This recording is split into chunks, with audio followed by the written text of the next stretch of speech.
mando grabar. Y si estamos listas, comenzamos.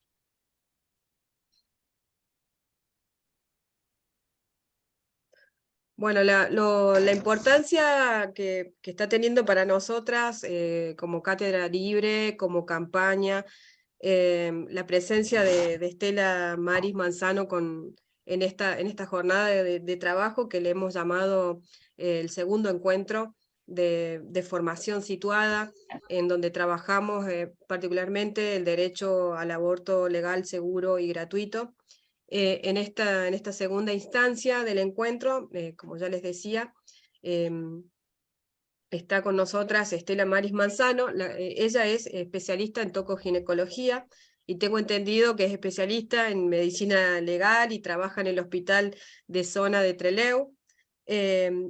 Fue jefa de división de ginecología y del departamento del área externa, representante provincial en Chubut, por el programa de mejoramiento de la calidad de la atención post-aborto del Ministerio de Salud de la Nación. ¿Qué podemos decir de Estela? Estela lleva años trabajando en pos de los derechos de las mujeres y de las personas con capacidad de gestar, por el derecho a decidir, por el derecho a elegir. Ella fue fundamental en el fallo FAL, conocido en nuestro país, donde fue una pieza clave para que ese fallo saliera a favor de quien demandaba, y en los debates parlamentarios de 2018 y 2020. Yo me considero alguien que ha aprendido escuchándola en los diferentes momentos, y bueno, me siento muy feliz de poder estar acá esperando lo que nos va a decir y darle la bienvenida en parte a la Universidad Nacional de San Luis, que está saliendo del closet institucional y está trabajando en pos de los derechos de las mujeres, con un tema que parece fácil, pero es bastante árido de tratar, especialmente en las universidades, que con algunas cosas solemos ser un poco más conservadoras, como por ejemplo este tema. Bienvenida, Estela. Un placer que estés con nosotras. Muchísimas gracias. Quiero hacer una sola salvedad.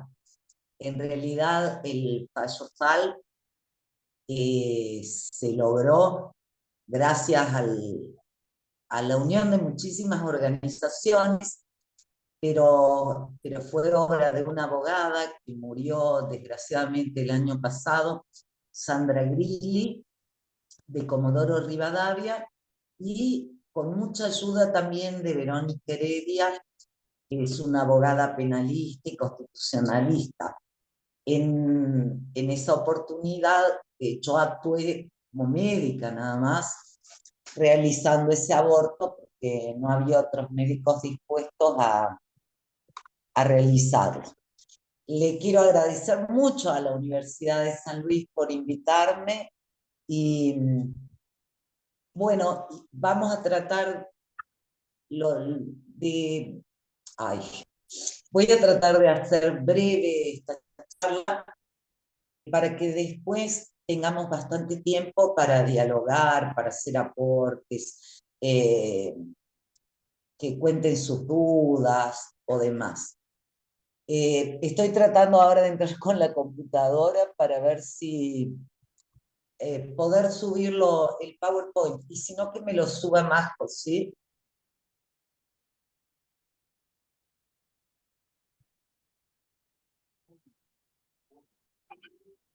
Podrían subir eso.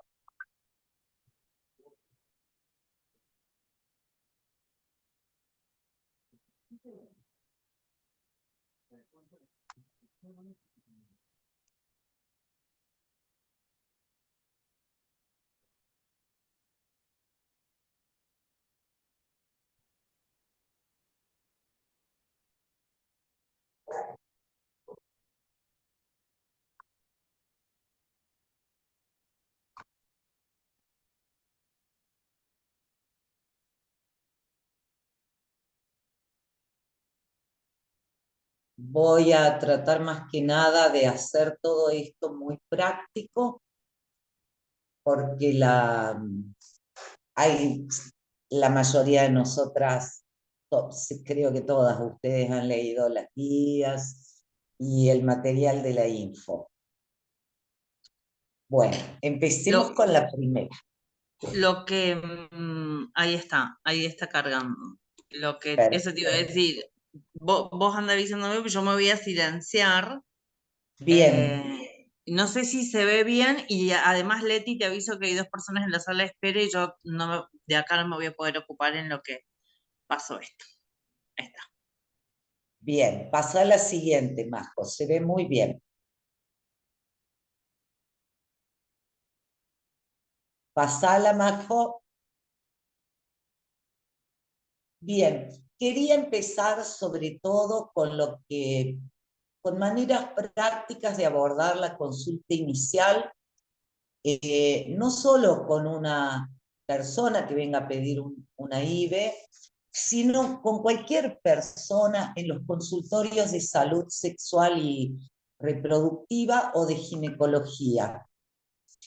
Y es muy importante que, aunque vengan acompañadas, preguntar quién es la persona que consulta y decirles que en un primer momento va a entrar sola para garantizar que pueda hablar con tranquilidad y que después vamos a hacer entrar a los acompañantes.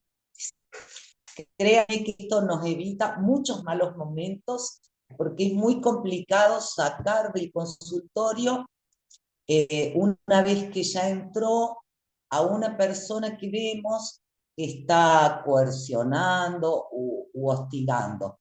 En estas consultas nuestras de gineco, sean adolescentes, sean mujeres más grandes, tenemos que pensar que las mujeres o los varones trans constituimos grupos históricamente oprimidos y no sabemos si quien está entrando con la persona es su violador, es la persona que la quiere obligar a abortar o hacer continuar el embarazo.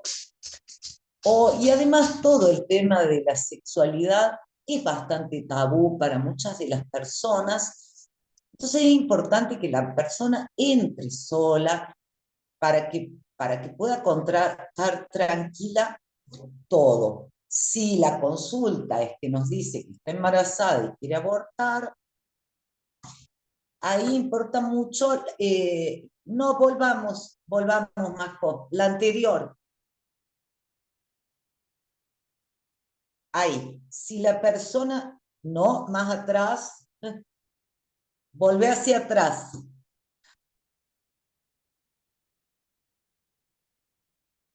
Ahí. Si la persona, una vez que conversemos, la vemos totalmente tranquila con su decisión, vamos a avanzar en la consulta. Si vemos que la persona tiene dudas, bueno, la vamos a derivar a una psicóloga. ¿Qué cosas es importante, qué datos precisamos en esta primera consulta? Averiguar los antecedentes obstétricos. ¿Cuántos partos tuvo? Si tiene cirugías previas como cesáreas. ¿Dónde vive? Para saber si su domicilio es alejado del centro de salud o pertenece a la ruralidad incluso. Averiguar la gestacional. Y bueno, también enfermedades previas, que me olvidé escribirlos. Tenemos que saber si la mujer es diabética, o ahora me entró la compu, no, la voy a apagar, sigo con... ¿Quieren que apague el celu y...? Bueno, sigo con el celu. Tenemos que averiguar si la mujer sufre del corazón, de los riñones, o sea, qué enfermedades puede tener. Para ver cuidados especiales vamos a tener que tener en ese tiempo. En cuanto a edad gestacional, les preguntamos cuándo fue el primer día de su última menstruación. Esto es orientativo, porque hay mujeres que pueden llevar meses sin menstruar, porque están amamantando, porque son de menstruar no mes a mes, y muchas veces, aunque digan que menstruaban mes a mes, nos encontramos con que el embarazo puede ser más grande de lo que creíamos. Cambian las cosas si una tiene consultorio con ecógrafo o si no lo tiene. Si no lo tenemos y la mujer lleva unos 2 meses o 3 de embarazo, podemos por palpación abdominal, viendo el tamaño del útero, más o menos saber de cuánto está. A los 3 meses, por ejemplo, el útero ocupa un punto medio entre el pubis y el ombligo.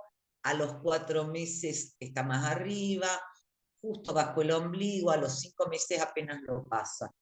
A los 2 meses ya ahí nos es más útil a quienes somos ginecólogas o ginecólogos, que por tacto vaginal y palpación con la otra mano en el abdomen, detectamos fácil embarazos de 2 meses, o si tocamos una trompa, un anexo grande, pensar en un embarazo ectópico. Y si no, precisamos la ecografía. Tengo la suerte de tener ecógrafo en mi consultorio, en el centro de salud donde atiendo, y muchísimas veces la edad gestacional es menor o mayor de lo que la mujer cree. Y esto es importante porque sabemos que el aborto medicamentoso conviene hacerlo a partir de las 7 semanas ya cumplidas. Falla mucho menos el tratamiento. Y también para evitar dar pastillas cuando en realidad hay un embarazo ectópico que tiene que ser operado. Salieron en Córdoba datos estadísticos del Ministerio de Córdoba, que yo no sé si es cierto, no me constan, pero hablan de 2 muertas por embarazo ectópico, a las que en teoría habrían tomado como IVEX primero y habían usado misoprostol. Esto, si bien es raro, compañeras, tenemos que siempre extremar el cuidado, porque si detectamos temprano un embarazo ectópico y se opera antes de que la trompa se rompa, se le puede salvar esa trompa a la mujer. En cambio, si se opera cuando la trompa estalló, la mujer va a perder una trompa y disminuye su capacidad fértil. Entonces, la ecografía es importante, sobre todo para médicas, médicos generalistas, parteras, mujeres que acompañan abortos, sin ser tocoginecólogos. Otra cosa que tenemos que... bueno, muchas veces, por lo menos, no sé ustedes, pero en general a mi consultorio las mujeres llegan con embarazos muy tempranos, llegan con días de atraso, una semana. Y ahí la ecografía es súper importante, porque por ahí si a las 6 semanas yo no veo nada adentro del útero, puede que esté afuera, o a las 5 semanas. En ese caso vamos repitiendo ecografías semanales hasta que confirmemos que era un embarazo más pequeño que estaba dentro del útero, o que era un embarazo ectópico. Si vemos una imagen que parece un quiste de ovario, si hay un test positivo de embarazo, eso casi seguro que no es un quiste de ovario. Es un embarazo ectópico no complicado y hay que derivar a un hospital de segundo nivel. Y siempre le preguntamos a la mujer su grupo y factores RH. Ahora sí seguimos, Masco, con la siguiente.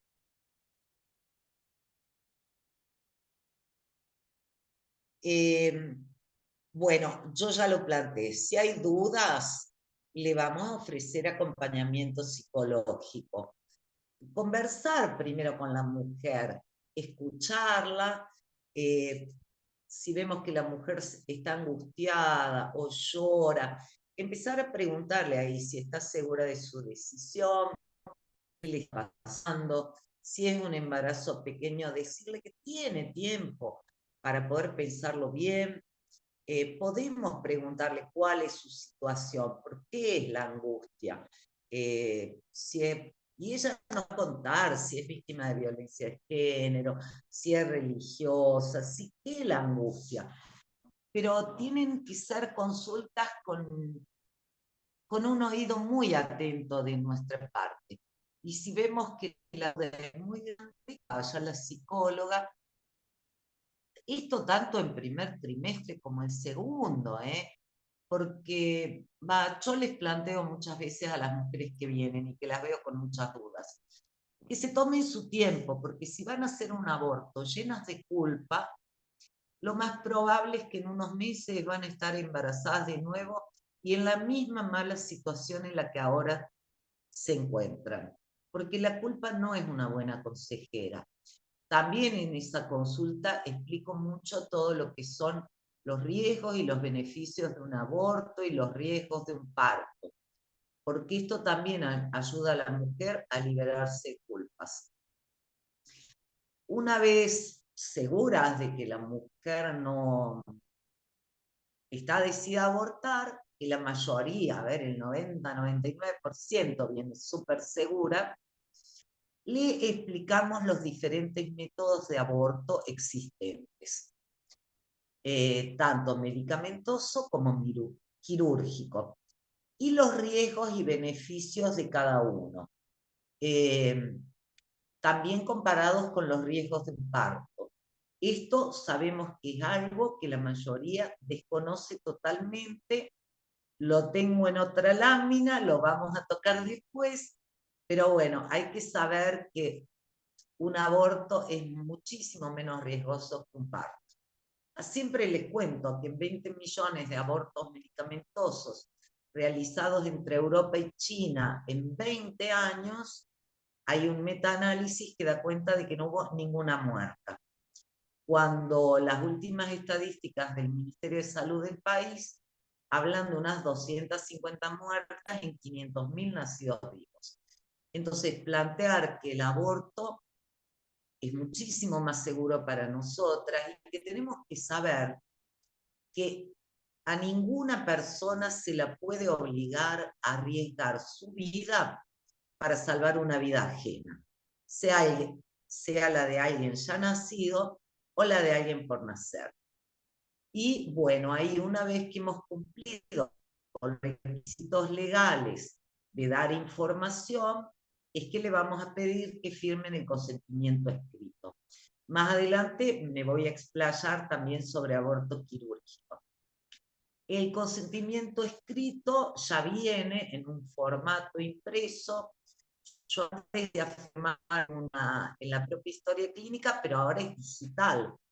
Así que tenemos una hoja preimpresa que en mi caso, tal vez soy una obsesiva o una paranoica, aunque sé que no, porque en realidad sabemos de todas estas persecuciones que sufrimos y porque hay una ley de protección de datos. Yo en el consentimiento escrito le pido a la mujer que ponga su nombre, apellido y DNI y la localidad de donde es, pero le digo que no ponga su número de su domicilio particular, porque la verdad nadie tiene derecho a pedirlo. Y en la historia clínica digital tenemos el domicilio, el número de teléfono, así que estos datos les pido que no lo consignen. Sabemos que en España el Opus Dei los usó para perseguir a médicas y médicos que realizaban abortos en hospitales. Iban a ver a las mujeres, les decían un montón de tonteras. Así que bueno, en cuanto al consentimiento escrito, sabemos que no voy a hablar después de las situaciones especiales de personas con discapacidad o menores de 13 años. Pasemos a la otra página más joven.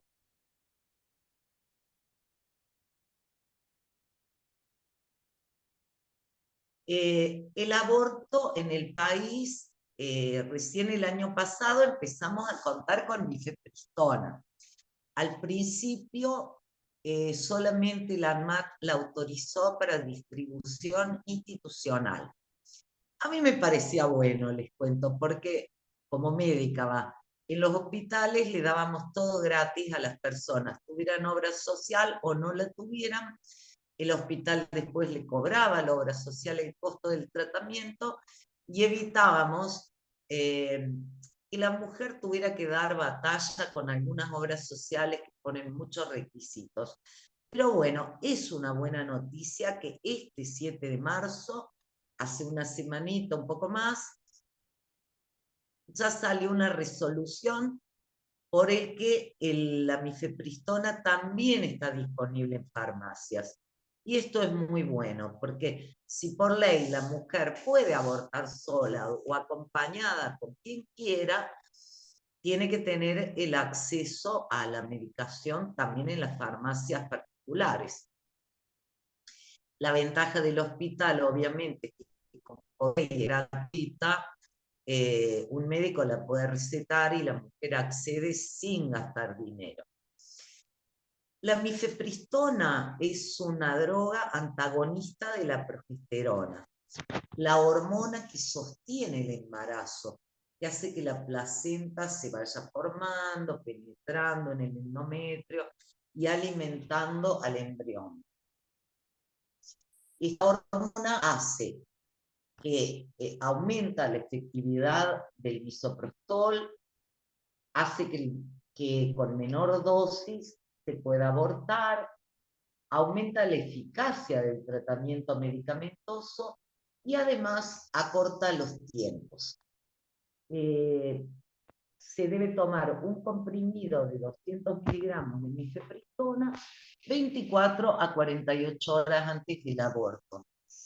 A veces, tenemos que averiguar siempre si la persona gestante presenta náuseas o vómitos.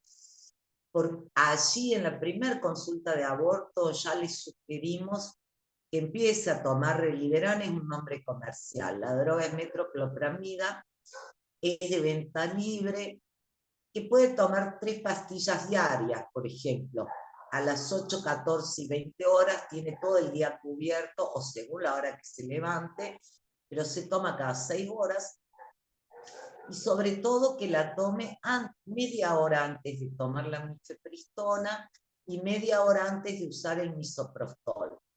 ¿Por qué? Porque si ella vomita dentro de las 2 horas siguientes de tomar el comprimido de mifepristona, no lo va a absorber y hay que darle otro. Entonces siempre preguntarle en esa primera consulta si está nauseoso o tiene vómitos. Seguimos, Majo, con la lámina siguiente.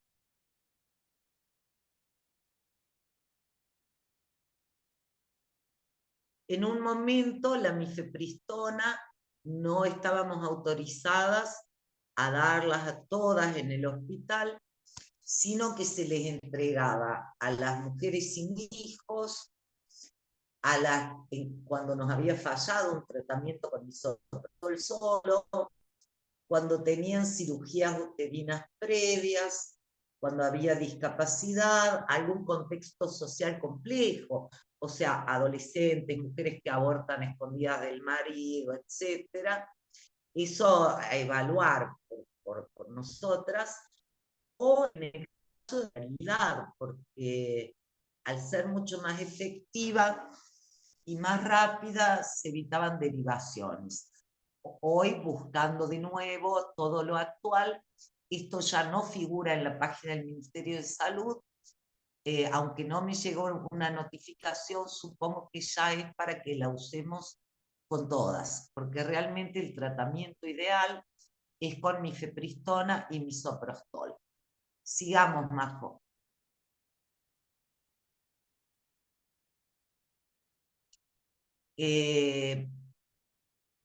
Ya contamos que la mifepristona se usa a partir de las 7 semanas para que haya menor cantidad de fallas.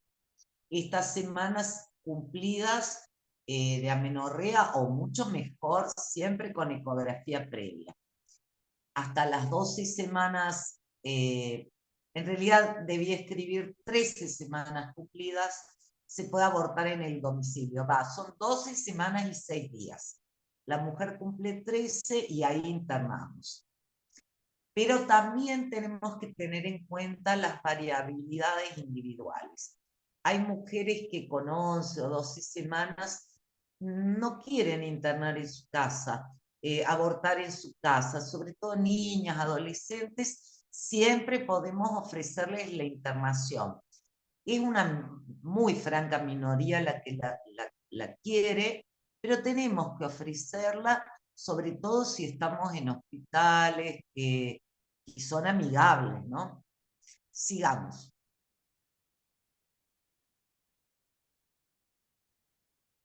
Bueno, luego del consumo que es vía oral del comprimido de mifepristona, que se toma con un poquitito de agua, a las 24, 36, 48 horas, se usan 4 comprimidos de misoprostol que vienen en presentaciones de 200 microgramos. Hasta ahora lo que estamos usando es un pack, Medabone, el nombre comercial. Es una cajita que trae un comprimido de mifepristona y 4 de misoprostol. Le explicamos a la mujer que el día que decida usarlos, si no hay sangrado, la mejor vía para el uso de misoprostol es la vaginal, porque además se evita la complicación de esto, de si tiene vómitos, que vomite las pastillas o que le salgan llagas en la boca o demás. Y además, por boca suele dar más diarrea o vómitos, que por vía vaginal no los da en general. Pero las 3 vías andan bien. La vía sublingual, bucal o por boca, como dice el folleto del Ministerio de Salud, o intravaginal. Solo quiero aclararles que le expliquen bien a las mujeres porque cuando dicen sublingual por boca o intravaginal, a veces la mujer entiende que por boca es tragarlos, pero no, el misoprostol no se absorbe bien por estómago o intestino. Cuando decimos sublingual es literalmente las 4 pastillas bajo la lengua por media hora y luego tragar. Cuando decimos por boca es colocar 2 comprimidos entre la encía inferior y la mejilla de cada lado, tenerlos media hora y luego tragar. En el caso de mujeres amamantando no hace falta suspender la lactancia, y aclararles que pueden comer, deambular, orinar durante el procedimiento, pero que les conviene dejarse este día en paz, porque cada una lo va a vivir de una manera diferente, y el aborto en general se produce 4 a 6 horas después de la colocación de las 4 pastillas con misoprostol. ¿Seguimos, Majo?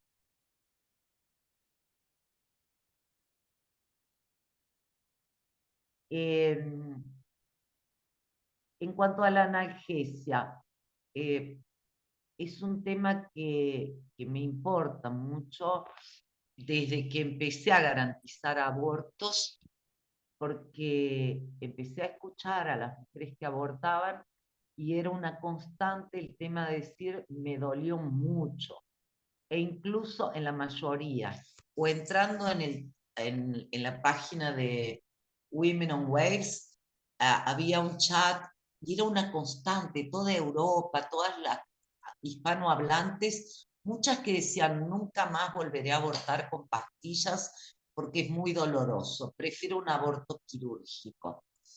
Y esto realmente es una pena porque el aborto medicamentoso es mucho más seguro que el quirúrgico.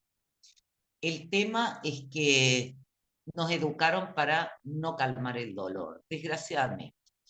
Y no solo en aborto, el dolor de los partos en cortes del país se ofrecen peridural de conducción para que la mujer no sufra. Muchas de las cesáreas que se hacen es porque esas mujeres están tan mal por el dolor que claman por una cesárea que también es más normal.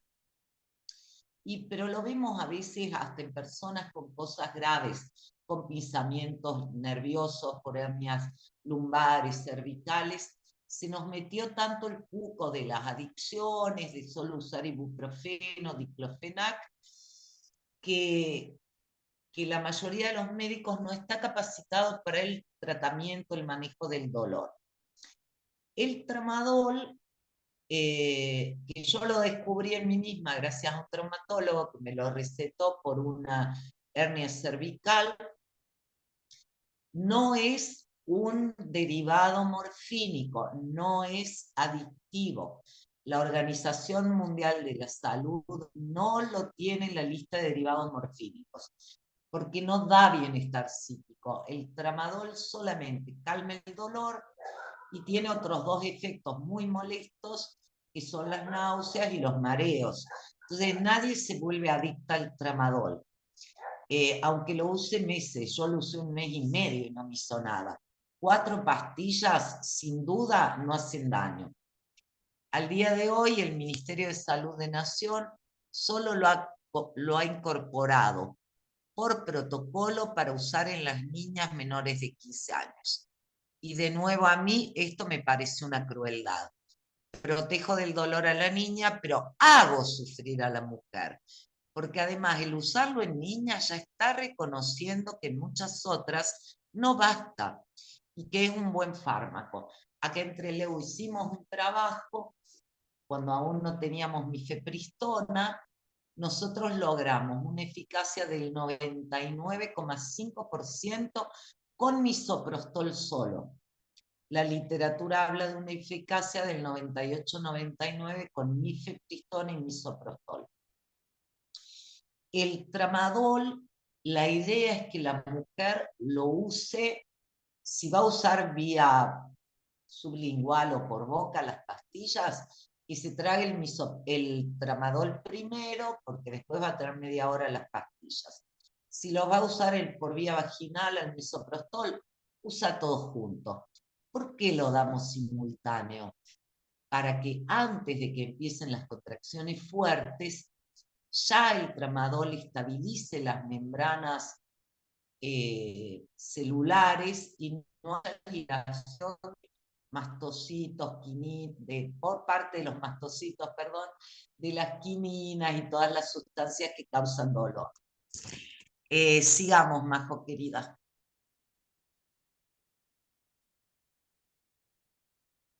Quiero aportar un poquito más de tramadol, que es la que usamos, tomar 3-4 comprimidos de 50 miligramos por día, es una dosis muy baja, se toman en total 200 miligramos.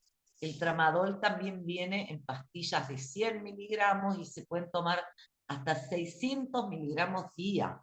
O sea, chicas, no tengan miedo porque es una dosis muy baja. Yo incluso en vez de darle 3 pastillas, les doy 4, una extra, para que si tienen dolor fuerte al final, justo antes de abortar, muchas veces en algún momento empiezan a tener un dolor fuerte, que se tomen otro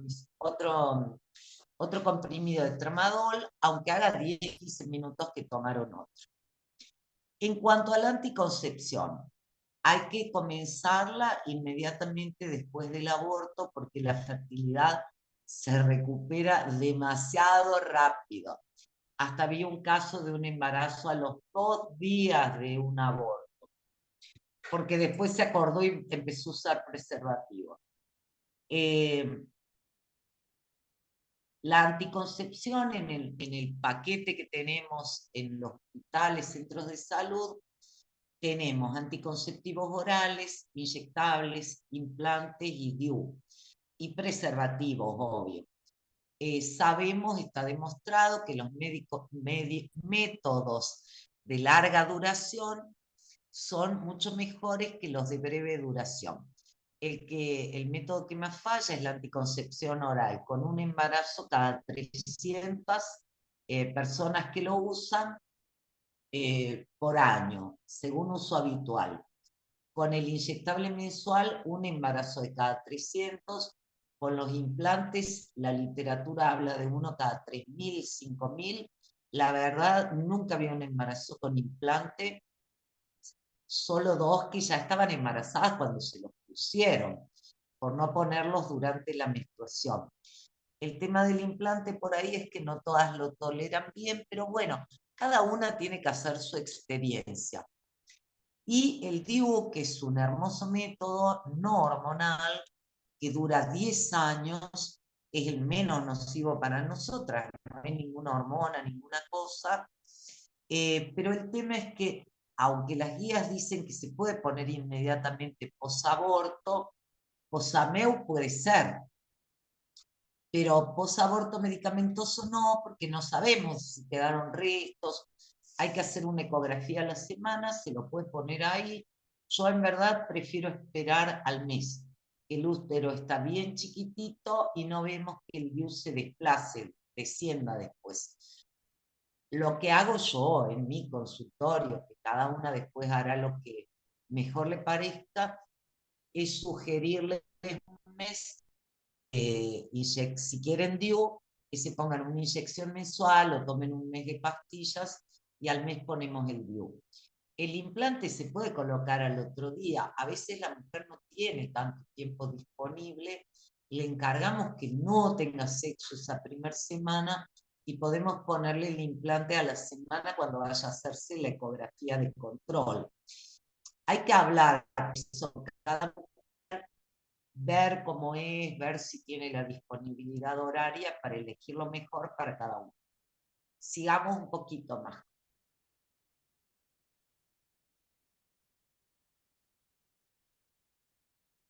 Los abortos quirúrgicos. Los abortos quirúrgicos actualmente se realizan por aspiración endouterina, sea manual o eléctrica. Ya no legramos más, es un método que quedó arcaico. Tampoco dilatamos el cuello con bujías metálicas sin tratamiento previo. Acá también se dan 2 comprimidos de misoprostol 1 o 2 horas antes por vía sublingual porque actúa más rápido, y si no, bueno, por vaginal, y eso ya ablanda y dilata un poco el cuello para que podamos entrar con la cánula y aspirar todo el contenido. La mortalidad por abortos quirúrgicos, según la OMS, entre las 7 y las 9 semanas, son estadísticas de Estados Unidos, es aproximadamente de 1 cada 500.000 abortos. Después va subiendo el riesgo en la medida que avanza la edad gestacional. Por eso insistimos tanto en que tampoco haya dolor con un aborto medicamentoso, ya que tenemos este metaanálisis que cuenta que no hubo muertes en 20 millones de abortos realizadas en Europa. La tesis del doctor Marijuán, si quieren, yo después les paso el link. Es excelente el trabajo de ese médico español. Google ha empezado a ejercer una gran censura sobre toda la temática a favor del derecho del aborto. Esta tesis la encontré por primera vez en Google, igual que algunos artículos en contra de la objeción de conciencia, y ahora casi no hay nada. Pero hay otros buscadores que se llaman Bay. Ahí ahora encuentro mucho más material con menos censura. Esto parece un chivo, che. Pero bueno, a mí me fue útil cuando me lo contaron. Volvé un poquito más. Y también tenemos que hablarle a las mujeres de mortalidad por parto, para que se rompa este mito de que el parto no es peligroso, de que lo peligroso es el aborto y el parto va a terminar con una mujer viva, sana y un recién nacido vivo y sano. Esto también fue un mito que sembraron los antiderechos para forzarnos a parir sin culpas de ellos, ¿no? Y la verdad es que, ya les digo, las estadísticas, no busqué perdón ahora, siempre salen en marzo. Las del 2022 hablaban de unas 250 muertas en partos cada 500.000 nacidos vivos. Es impresionante, se dan cuenta la diferencia. Sigamos.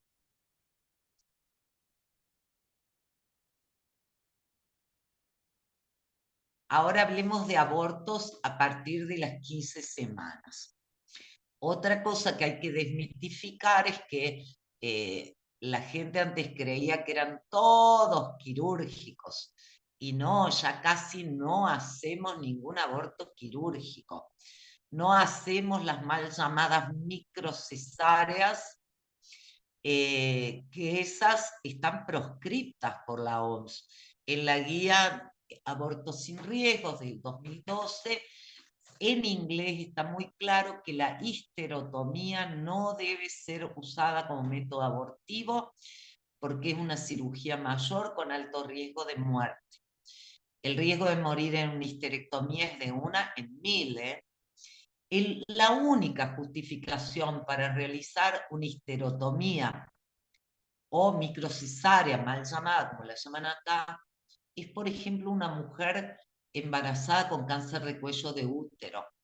Ahí obviamente tenemos que sacarlo por arriba, porque la dilatación y el pasaje del feto por el cuello del útero haría que el cáncer pueda expandirse más rápidamente. En mi vida hice uno solo de estos durante mi residencia en un cáncer de cuello, estadio 2 o 3, tomaba casi toda la vagina además. Entonces, cada vez que hay implante, pero en general se trata de una persona antiderechos que está buscando que nazca un feto vivo. Y eso no es aborto. Por definición, aborto es la expulsión del producto de la concepción antes de que alcance la vitalidad fetal. Y si es en otro periodo después, sí o sí el feto tiene que nacer muerto. Si nace vivo, se llama parto. Parece archisabido, parece una obviedad lo que digo, pero sin embargo sabemos que los antiderechos tratan permanentemente de confundir a la población. En el caso de un aborto a partir de las 15 semanas, ya saben que internamos a partir de las 13, chicas, ¿no? A partir de las 13 que internamos, también le vamos a dar un comprimido de mifepristona 24 a 48 horas antes que se le interne. 13 y 14, la diferencia que tienen es que se usa la misma dosis de misoprostol que antes de las 12. Pero cuando ya llegamos a las 15, usando mifepristona, se recomienda usar, perdón, puse 200, está mal escrito, olvide, no, está bien, 2 comprimidos de misoprostol 200, tal cual. Son 400 microgramos de misoprostol que usamos cada 3 horas hasta la expulsión del producto de la concepción. Antes, cuando teníamos misoprostol solo, empezábamos con 4 comprimidos de misoprostol y después seguíamos con 2 cada 3 horas. Ahora usando mifepristona, se puede, usando solo 2, anda súper bien también. Y hemos visto que los abortos son mucho más rápidos, demoran mucho menos horas la mujer. Antes, cuando internaba las de 13, 15 semanas, por ahí salían a las 6 de la tarde, muy pocas, muchas hacia las 9 de la noche, se había empezado a las 8 de la mañana. Y ahora hay una gran mayoría que para las 6 de la tarde, si no son muy grandes, ya se provocó el aborto. Otra cosa que pasa a partir de las 15 semanas, o a veces antes, en cualquier internada, puede ser desde las 13, es que cuanto mayor es la edad gestacional, más grande está el útero, más dolorosas son las contracciones. Entonces muchas veces no alcanza a dar tramadol para calmar el dolor. En nuestro hospital le dejamos tramadol a la mujer en su mesa de luz para que ella pueda acceder a este fármaco que es muy seguro, pero si manifiesta que igual le duele, le ponemos un sachet de solución fisiológica con 2 ampollas de nubaína a goteo variable según dolor, porque así se lo pusiera chorro, no la mataría, ¿sí? En general lo ponemos a 21, a 28 gotas, pero que la mujer sepa que también lo puede abrir y cerrar sola si hay mucho dolor. Y también se puede usar el Demerol, este se usa, o la morfina directamente, que es un fármaco muy barato y es el mejor analgésico que existe. Se diluye una ampolla de morfina o de Demerol en 10 centímetros cúbicos de solución salina y se la va inyectando lentamente por el tubo, por la vía que tiene colocada, la vía endovenosa que tiene colocada la mujer. Realmente el uso de estas drogas es un antes y un después para realizar abortos. La mujer va a estar tranquila porque calman la angustia, dan una sensación de bienestar, va a estar sin dolor y además contribuyen a que el cuello uterino se dilate mucho más rápido, porque el dolor hace que el cuello del útero se cierre. Nosotras empezamos a usar también Demerol desde 2004-2005. Se usaba cuando era muy joven, debo confesarles. Después nos metieron que no, que esto era terrible, que le podía hacer daño al bebé. Después de unos 20-30 años se demostró que no le hace nada al recién nacido, no le deprime el centro respiratorio. Y cuando vemos mujeres que en la contracción, en un trabajo de parto, el cuello se cierra en vez de abrirse, eso es por dolor. Le ponemos un poco de Demerol y como por arte de magia tenemos un parto rapidísimo y evitamos cesáreas y dolor. Bueno, no puedo con mi genio de médica legista, quiero recordarles que no calmar el dolor, cuando existen métodos para hacerlo, constituye tortura o trato cruel, inhumano y degradante. Estas son palabras del relator especial contra la tortura, lo vienen repitiendo desde hace 20 años, y como médica feminista además quiero recordarles, y acá recordando un poco a Foucault, que lo que se busca con esta práctica de causar dolor, que el no calmarlo es casi igual que causarlo, es disciplinar y castigar. Se busca castigar a la mujer que aborta y se busca disciplinar a toda la población que quiere abortar, porque se van a ir contando de una persona a la otra. Es terrible, lo pasé re mal, fue un dolor espantoso, y es lo que quieren. Quieren que suframos para que no abortemos. Sigamos, compañeras.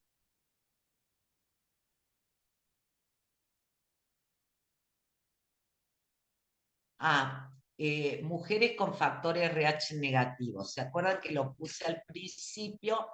Que hay que conocer el grupo y factor. Antes de las 9 semanas, la verdad, no nos importa.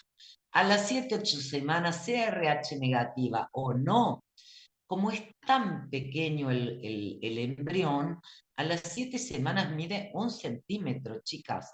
No tiene cabeza, brazos, piernas. A las 8 apenas unos esbocitos.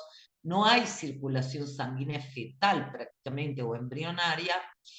Por más que la mujer sea RH negativa y el embrión RH positivo, no va a sensibilizar a la madre. Pero a partir de las 9 semanas, desde que las cumple en adelante, toda mujer que aborta, o varón trans, o persona no binaria, debe recibir una ampolla de gamma globulina anti-RH dentro de las 72 horas post-aborto. Esta debe ser entregada gratuitamente también en los hospitales. A veces en las obras sociales las cobran. Y esto jamás, pero jamás lo olviden, acompañando a cualquier mujer que aborta. Porque cuando una persona RH negativa forma anticuerpos contra el factor RH positivo, puede perder todos los siguientes embarazos. Los anticuerpos de la madre se van a unir a los glóbulos rojos del feto le hemolizan la sangre, le destruyen los glóbulos rojos, lo llevan a la anemia, a la insuficiencia cardíaca, a nasarca le llamamos nosotros, se hinchan, se dematizan enteros y pueden morir intraútero o posparto. Les voy a contar una anécdota, porque las anécdotas son divertidas y nos ayudan a memorizar cosas. La población que tiene más personas RH negativas en el mundo son los vascos, los Países Vascos, ya sean españoles o franceses. Ellos tenían un mito, de hecho ha sido uno de los grupos étnicos que menos se mezcló con otros grupos, y eso que nos encanta a todos, saltar el charco, cruzar el alambrado, por eso de que siempre es más rico el pasto del otro lado. Entre los vascos no se dio mucho mezcla, porque ellos tenían una leyenda que decía que cuando una mujer vasca se casaba con otra persona de otro pueblo, no iba a tener hijos o iba a perder la mayoría de ellos. Claro, y era así, alcanzaban a tener un hijo, muchas quedaban sensibilizadas y perdían los embarazos futuros. Hoy por hoy tenemos muchas cosas que hacer, pero son todas prácticas muy invasivas, como hacerle diálisis a la madre, transfusiones intrauterinas al feto, y la verdad se puede evitar con simplemente una gamma globulina. Así que, compas, esto es algo que nunca podemos olvidar. Sobre todo las que no son médicas, para que lo tengan en claro. Y bueno, y también para los médicos, en mis años de obstetra, cuando era más joven, nos ha tocado atender muchísimas mujeres sensibilizadas porque tuvieron abortos, sobre todo así era, porque los partos siempre las cuidamos mucho a las RH negativas, pero en abortos que fueron domiciliarios o espontáneos o demás, es como está sensibilizada la mayor parte de las mujeres. Sigamos a la próxima lámina, Majo. Casos especiales. Creo que esta es la última, chicas. Estas mujeres enfermas, bueno, a ellas siempre hay que derivarlas a un servicio de tocoginecología, obviamente, por ejemplo, por si tienen una cardiopatía, si están anticoaguladas, si tienen un lupus, si tienen problemas renales, para que ese aborto sea supervisado. Si quieren les cuento un poco, porque seguro que hay médicas escuchando. Por ejemplo, en las que están anticoaguladas con vía oral, podemos quedarnos tranquilas. La única maniobra que hacemos es que el día que se van a internar para usar el misoprostol, ese día no toman su anticoagulante a la mañana, y con eso la verdad nunca hemos tenido una hemorragia posaborto en ninguna mujer anticoagulada, nunca hemos visto roturas uterinas, por más que tengan varias cirugías uterinas previas en embarazos chicos. En embarazos más grandes, mayores de 15 semanas, vamos controlando la dosis y estando al lado de la mujer. En cuanto a la discapacidad, esto siempre es un tema que genera mucho temor, sobre todo a las y los profesionales de la salud. Este año, hace unos meses, me llamó una de las colegas porque tenían un aborto tardío, como de 24 semanas, en una joven con un retraso madurativo moderado, y que además estaba anticoagulada, porque había tenido una trombosis venosa profunda. Ella fue acompañada de su hermana porque los padres habían muerto. La joven quería abortar y la hermana diciendo, no, yo me lo quedo y lo crío y lo cuido hasta el final.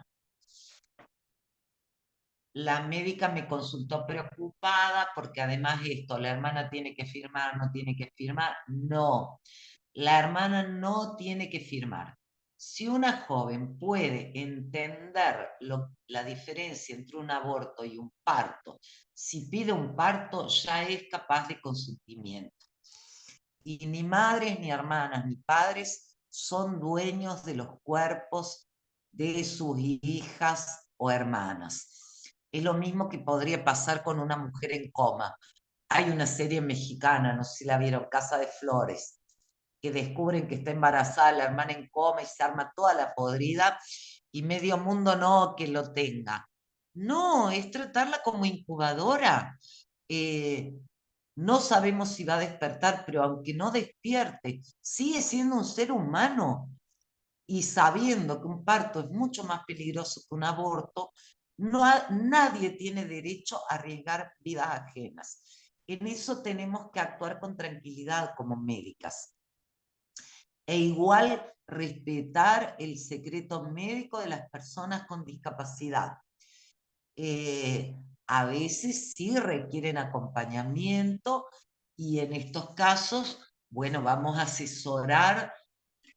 Y en cuanto a discapacidad, a ver, hablo más que nada de discapacidad intelectual.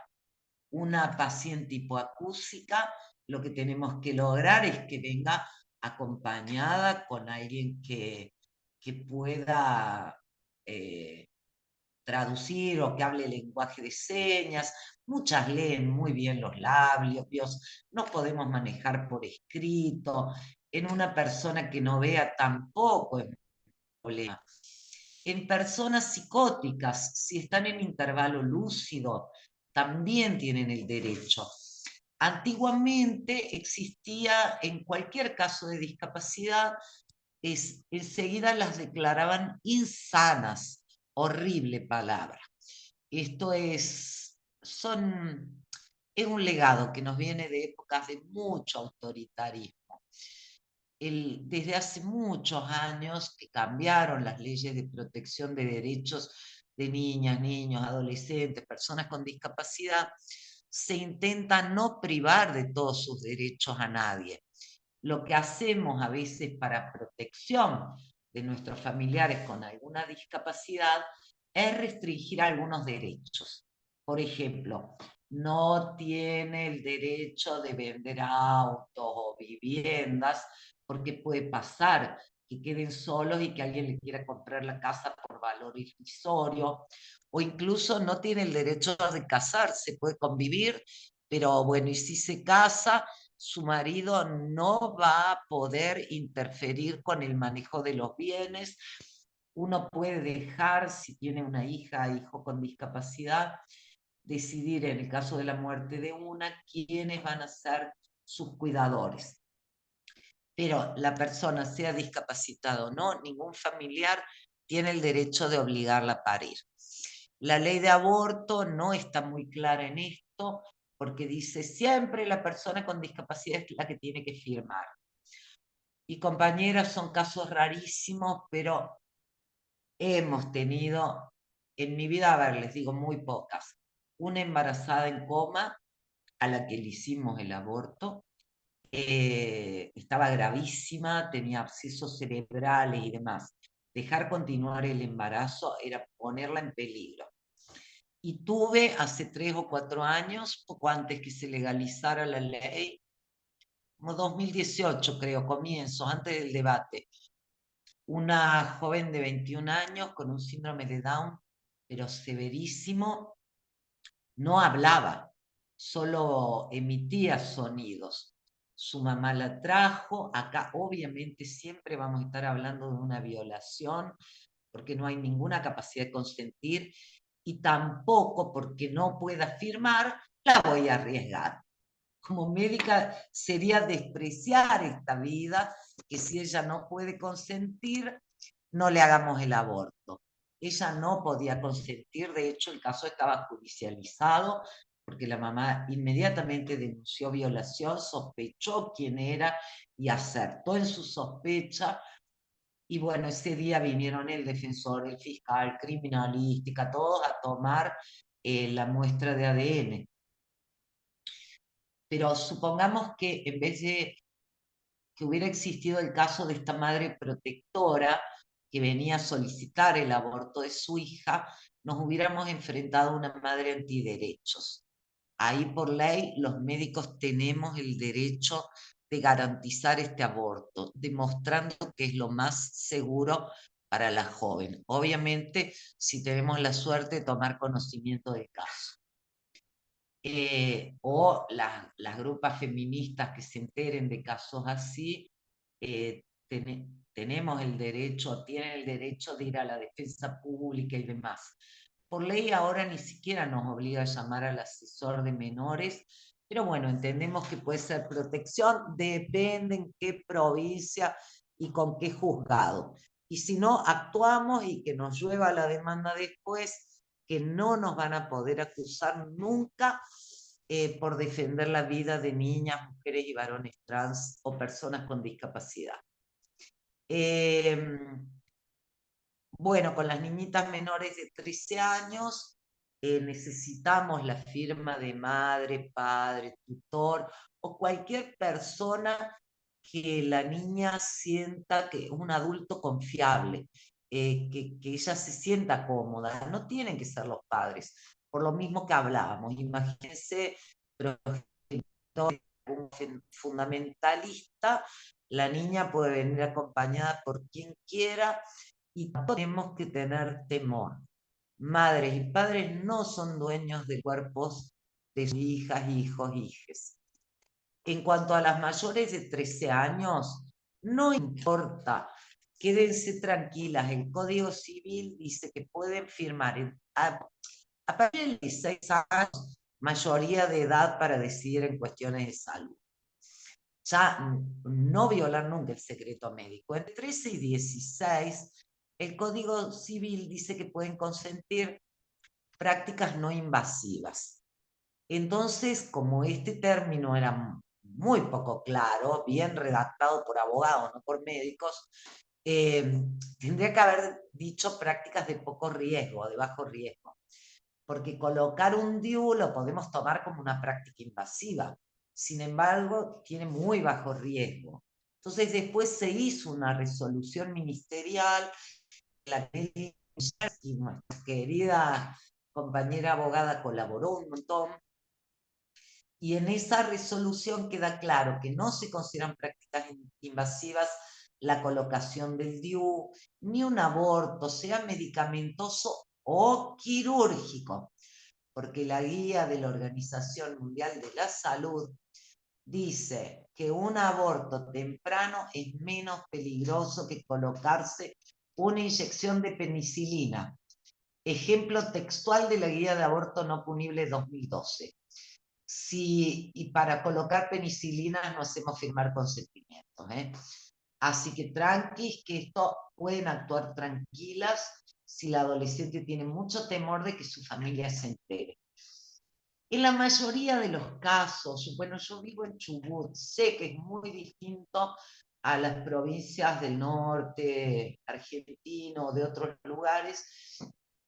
Acá en general vienen acompañadas por mamás que están de acuerdo con las adolescentes. A veces el cuidado que yo tengo que tener es que la mamá no le esté insistiendo demasiado en abortar. Por eso es siempre ese momento a solas con la adolescente, que también nos sirve porque las adolescentes lo que tienen muchas veces es que romantizan todo. Porque pobrecitas, obvio, las criamos con muñequitas, con casitas, con pañalines, escuchando que un bebé es una bendición, y ellas creen que, bueno, que va a ser todo muy fácil, como jugar a la muñeca. Entonces hay que tener una charla tanto de conocer sus deseos como hablarle de todo lo que implica la maternidad, en horas de cuidado, de a veces no poder seguir estudiando, no seguir trabajando. Pero bueno, este año tuve un par de casos donde era más la mamá que la nena. Y las nenas eligieron no abortar finalmente. Y es una pena, todas sabemos que un embarazo a los 14, 15 años es como muy difícil, pero yo siento que ahí algo pasó con esa adolescente, con esa niña que se llegó tan tarde. Ahí hubo que haber actuado antes, tanto en su familia como en la escuela, y no violentamos niñas o adolescentes, jamás lo vamos a hacer. Con una de la más chiquita, no, tenían 15 las dos. Una de ellas yo nada, la quería abrazar a la madre después porque me partió el alma. Vinieron a 2 consultas y finalmente ella decidió continuar. Y claro, la madre de su noviecito de 16 y su padre les habían prometido que les iban a construir una casa, una habitación en la casa, que las iban a mantener, que las iban a acompañar con el estudio. Y bueno, a veces ahí es difícil. Sigamos.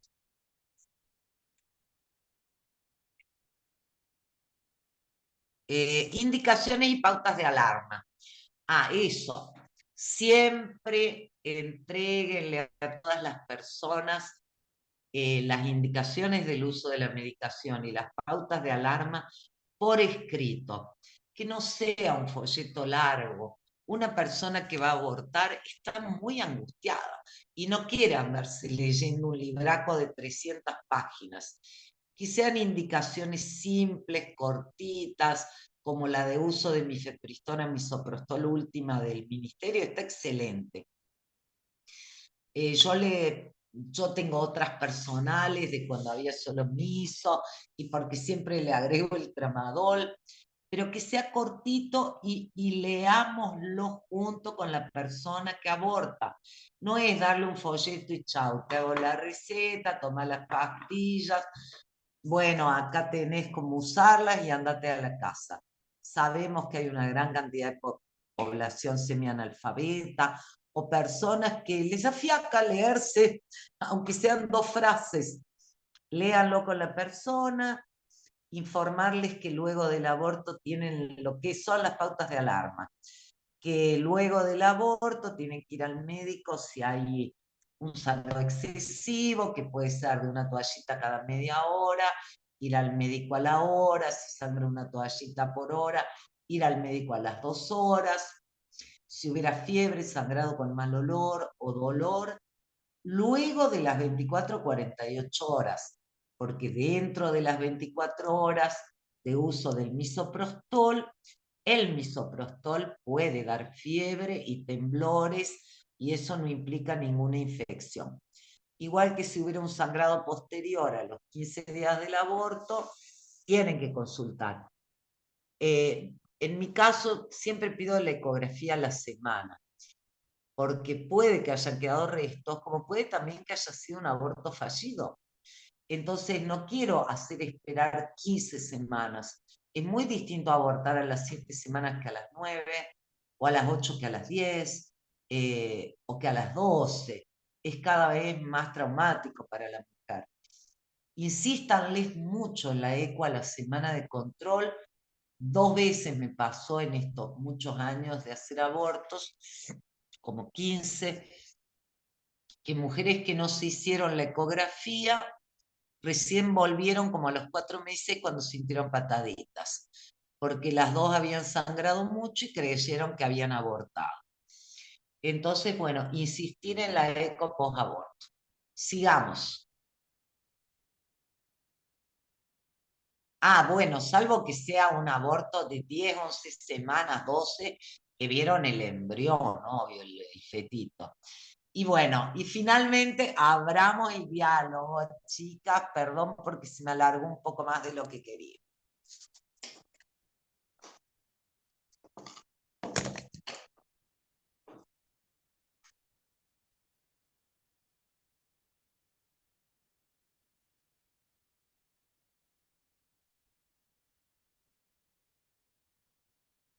Me gustaría escuchar que cuenten sus experiencias, que planteen dudas, que nada, todo lo que tengan que decir para que nos enriquezcamos todas.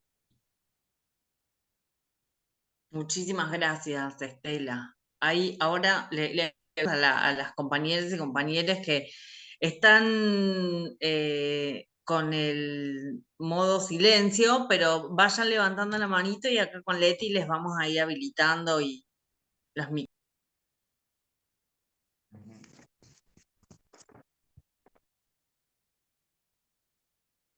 ¿Me escuchan? ¿Hola? Hola, sí. ¿Qué tal? Me llamo Carlos, soy médico, tiene el obstetra. Doctora, ¿qué tal? ¿Cómo te va? Muy bien, un gusto, Carlos. Doctora, igualmente. Soy de acá de San Luis Capital, trabajo en la maternidad provincial. Te cuento, cuando comentabas sobre el tema de hacer el examen ginecológico, bueno, el tema de la altura uterina, el examen bimanual, todo esto, como que no especificabas que habría que hacer una ecografía, porque bueno, tenemos un test positivo, tenemos una altura, listo, está embarazada 3 meses, 2 meses, etcétera, por altura, por examen. Pero si no hacemos una ecografía y tenemos, por ejemplo, un huevo muerto o un embarazo sin embrión, hacemos el aborto y la estadística de aborto legal sube, pero es falso. Eso por un lado, no sé si me entiende esa parte. Estadísticamente, aborto versus aborto legal versus aborto ginecológico sería, Te entiendo, pero la verdad no me importa. Porque si la ¿no? mujer vino, no, quiero que me escuches. Estamos hablando del caso de una mujer que pidió una hija. Muerto o no muerto, ella tenía la voluntad de abortar. Y la Claro, ventaja de anotarla como aborto legal es que por ley la medicación es gratuita. Y en cambio, si yo la anoto como huevo muerto o huevo anembrionado, muchas obras sociales les hacen pagar el costo del misoprostol. Y es muy injusto, ella tenía la voluntad de abortar. No es una claro, estadística que suba. Aunque fuera una mola, sigue siendo también una IVE. claro. También iba a tocar el tema ese como punto B. Pues una mola y la mola tiene más riesgo de sangrado. Si lo hacemos ambulatorio, al procedimiento, sin la eco previa, aumentamos el riesgo de sangrado. Sí, yo lo que expliqué, en realidad, Carlos, son las normas de la guía 2012 Abortos sin riesgos de la Organización Mundial de la Salud. La guía de la propia Organización Mundial de la Salud dice que no es exigible una ecografía previa o post-aborto. Es recomendable, pero no exigible. Y por eso hay que evaluar cada lugar. Yo tengo ecógrafo en mi propio consultorio. Me lo gané a prepotencia de trabajo hace más de 15 años que tengo ecógrafo. Puse un DIU, que es una IVE, se va con su ecografía hecha.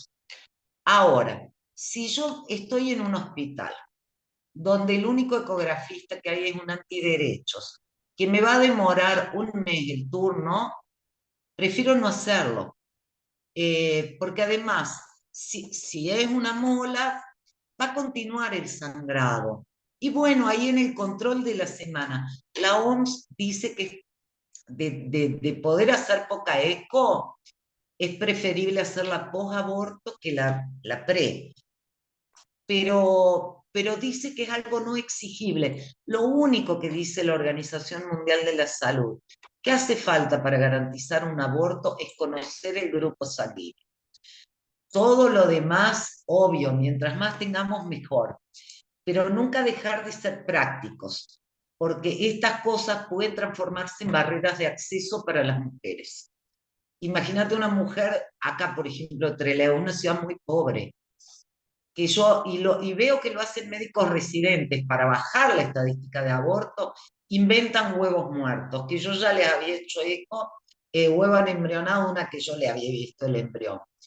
Con ese diagnóstico estás obligando a la mujer a hacer un gasto muy grande en medicamentos, cuando en realidad ella quería abortar, vivo, muerto, mola, no mola, quería abortar, y la definición de aborto es la expulsión del producto de la concepción antes de que alcance la viabilidad. Y ese llamarlo producto de la concepción es para incluir a los huevos anembrionados también, a los embriones muertos.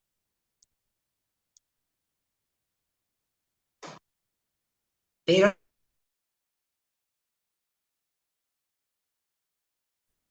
te escucho. Ahí está Cris, para que te Cris. habilitas. Ah,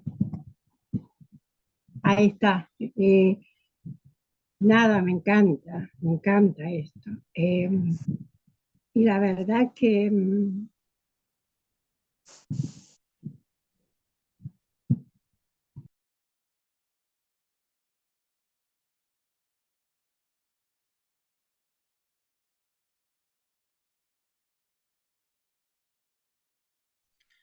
Te muteaste.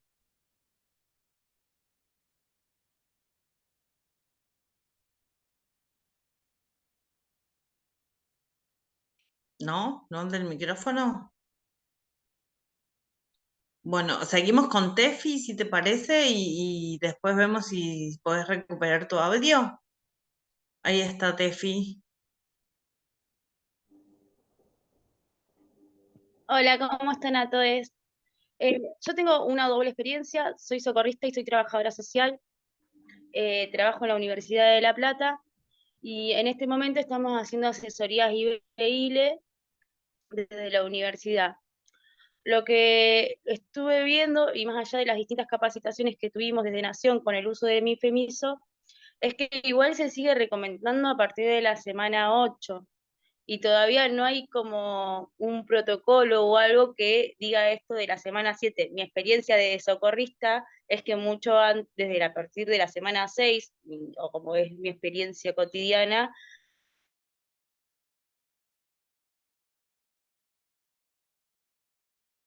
se puede utilizar MIFEMIS, estuvimos dando MIFEMISOS, entonces como que todavía no me queda, o sea, me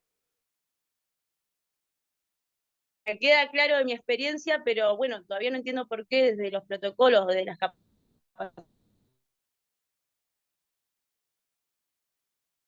capacitaciones que se vienen dando de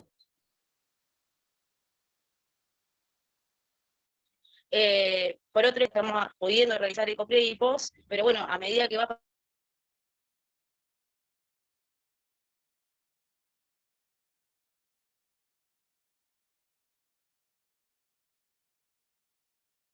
Yo no le escucho a Tefi, no sé si a ustedes se le corta también. No se escucha, ¿verdad?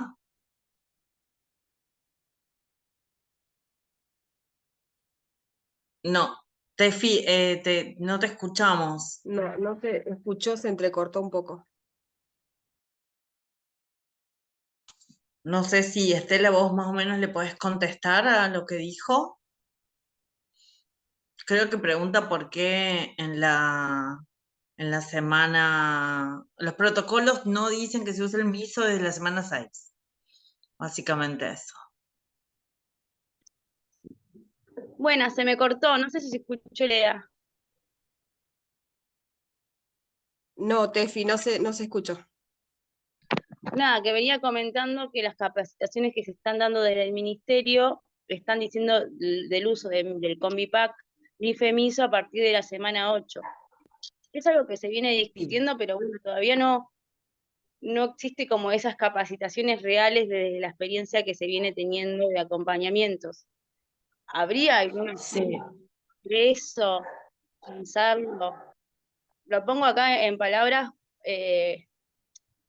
porque me resulta divertido tener la experiencia de hacerlo antes de la semana 8 en Combipack, por socorristas, pero en relación a las capacitaciones todavía sigue siendo a partir de la semana 8. Entonces me parece Ay, como muy me encanta, contradictorio. Steffi. Steffi, me encanta tu planteo, porque en realidad cuando empezamos a hacer abortos en este país, indicábamos siempre si era misoprostol solo a partir de las 7. Como yo tiendo a hacer mi propia experiencia también, receté a veces a partir de la semana 5 o 6 y vi que fracasaban más tratamientos.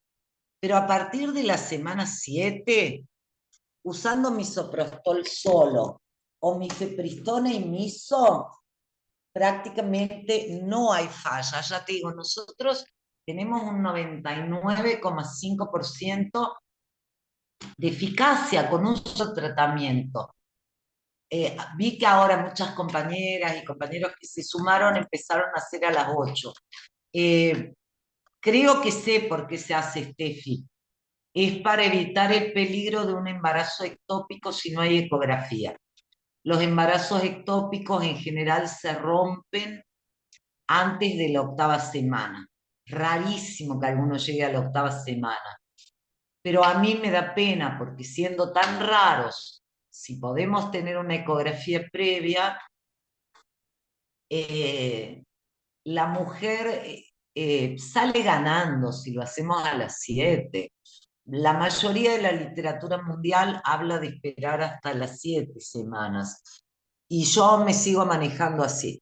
No obedezco a esperar a la 8ª semana cuando doy mi fe tampoco.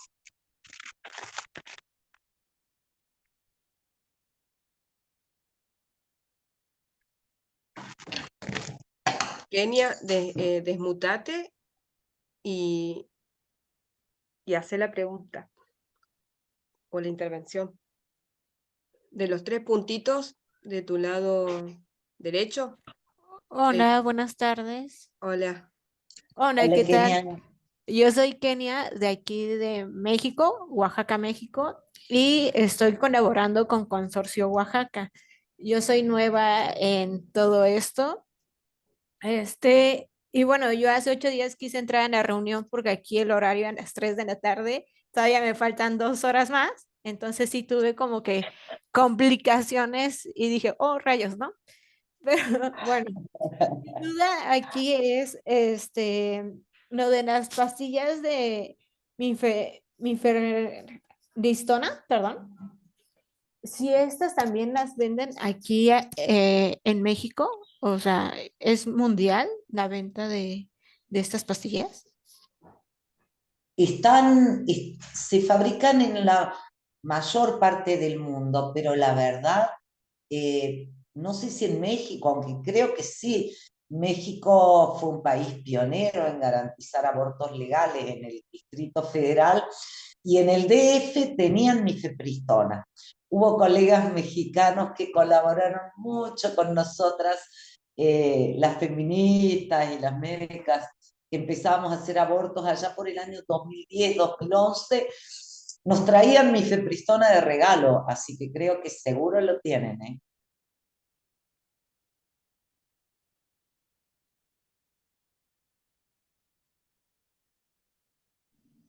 Y misoprostol solo si tienen, Kenia.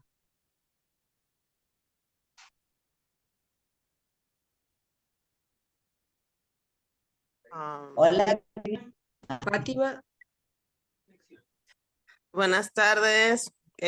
Me encantó tu disertación, Estela. Bueno, yo soy de República Dominicana y voy a tratar de hablar del contexto de aquí. Aquí no se vende la mifepristona. Sí se vende el miso con receta.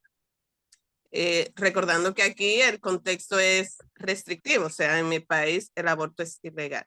Pero para nadie es un secreto que hay muchas chicas que acceden.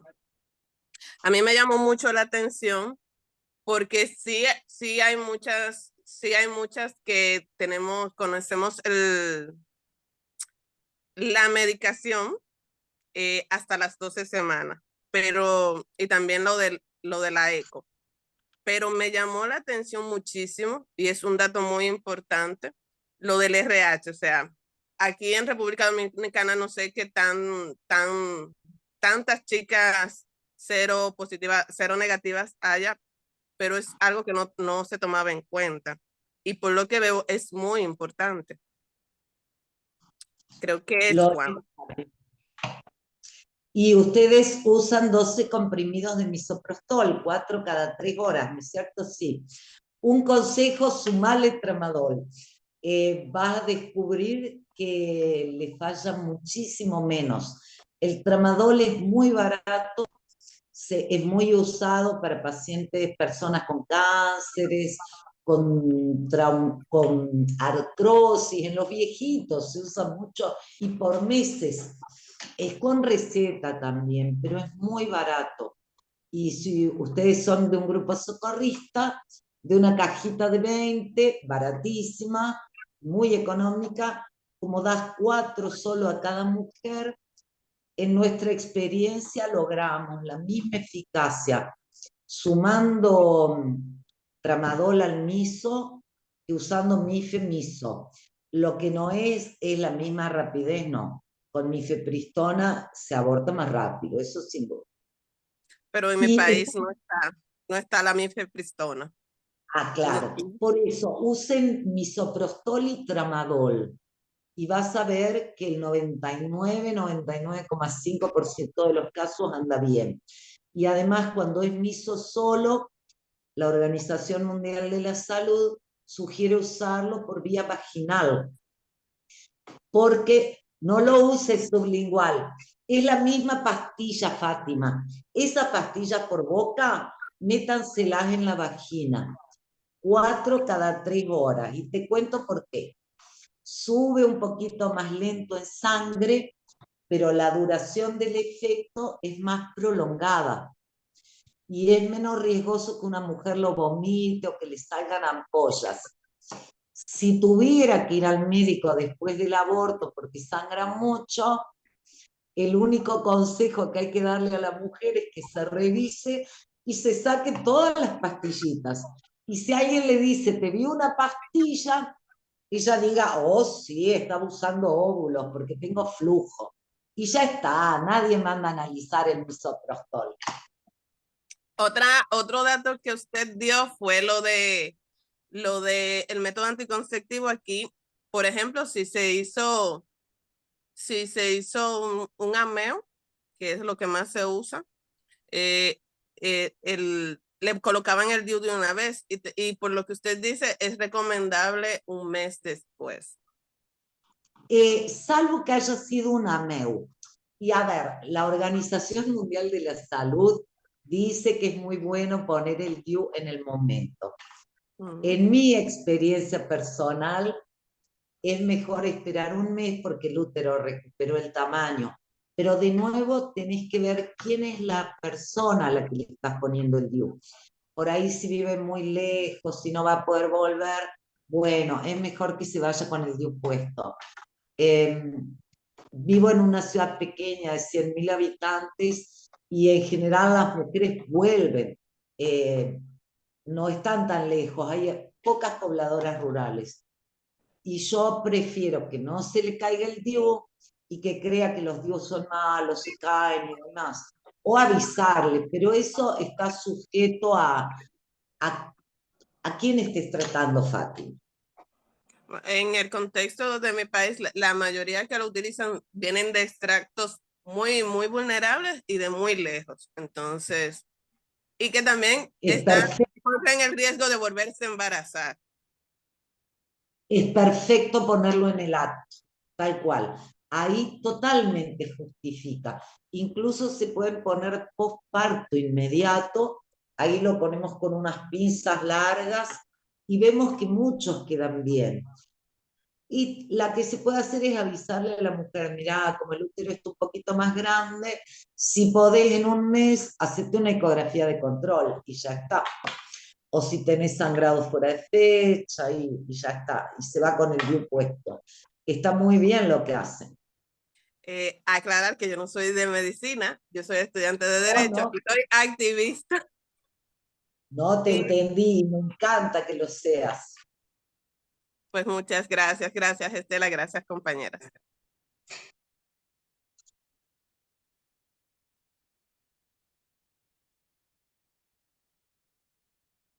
Bien, no sé si hay algún otro pedido de palabra de alguien más que quiera hacer algún comentario de las experiencias que están transitando. Este encuentro que había sido pensado para San Luis y para Villa Mercedes, Majo, ahí te doy la palabra, de pronto asumió un carácter internacional. Estamos muy felices, digamos, del active que se generó acá y que son experiencias que nos enriquecen muchísimo. Majo, te dejo la palabra. Gracias. Bueno, nada, le quiero agradecer a Estela.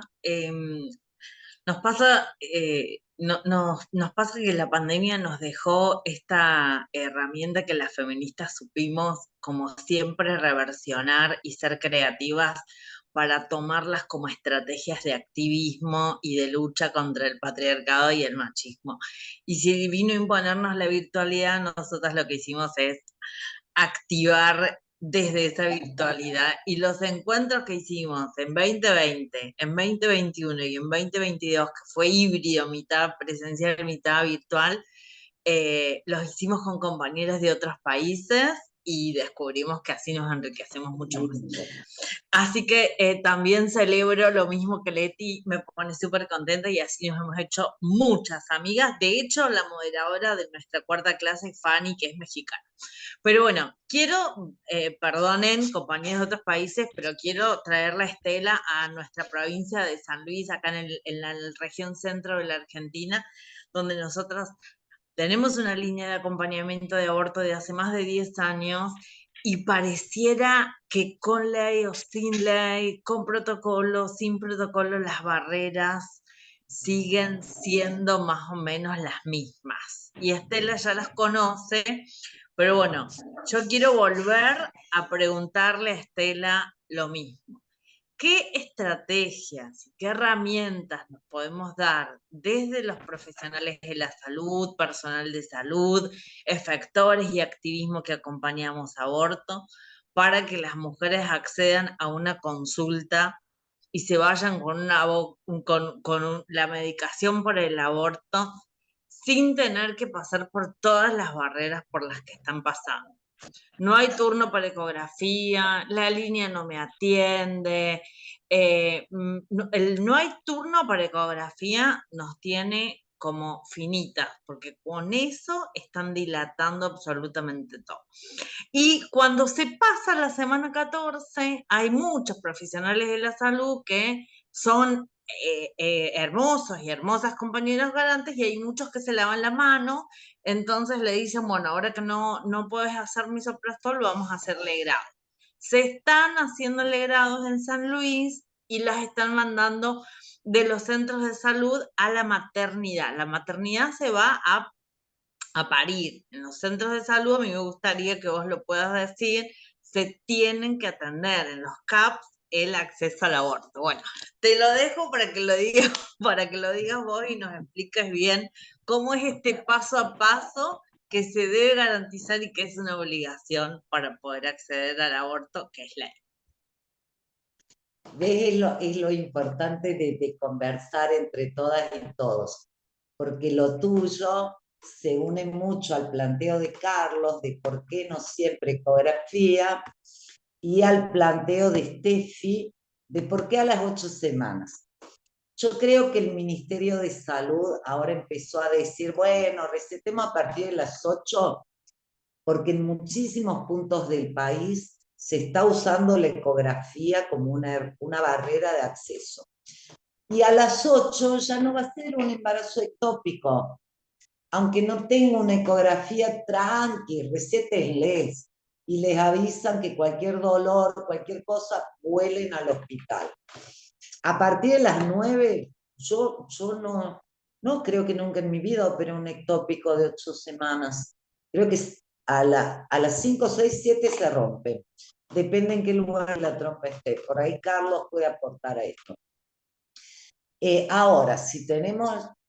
También hay que trabajar esto y que las mujeres aprendan a defenderse, aunque es una lucha desigual, ese es el tema. Los prestadores de ecografía no pueden ser objetores al aborto. Hay que denunciar a cada prestador de ecografía que se niega a hacer una ecografía pre o post-aborto. Pero acá en mi ciudad también pasa, mis queridas. En el centro materno infantil hay una que se niega, la jefa de servicio por no pelear hace ella, pero bueno, hay 2 días a la semana, no se me cosa.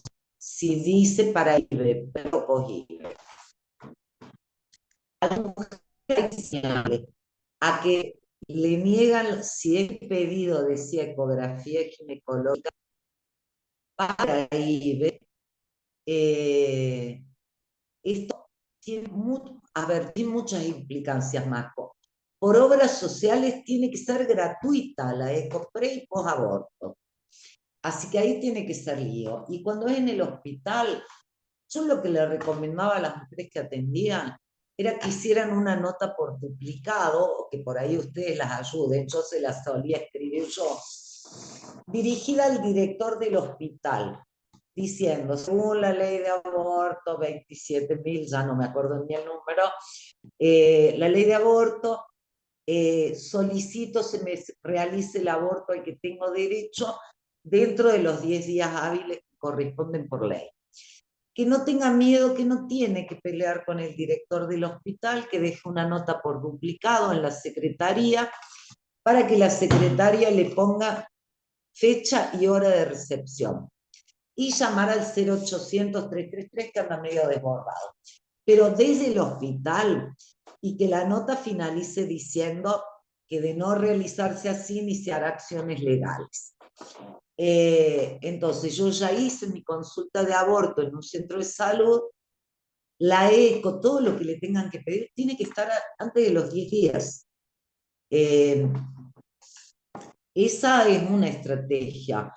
Y bueno, y la otra más es capacitar y capacitar en bioética a los profesionales de la salud para que entiendan que la objeción no es un derecho humano, y nosotras las feministas empezar a armar un proyecto de ley para declarar anticonstitucional la objeción de conciencia. Me tocó dar una charla hace poco de nuevo en Perú, volví a leer por Zoom, obviamente, no me fui a Perú, que eran todas abogadas a favor de derechos de las mujeres, y buscando datos nuevos. En este momento, en Europa, Suecia y Finlandia tienen absolutamente prohibida por ley la objeción de conciencia. Y hay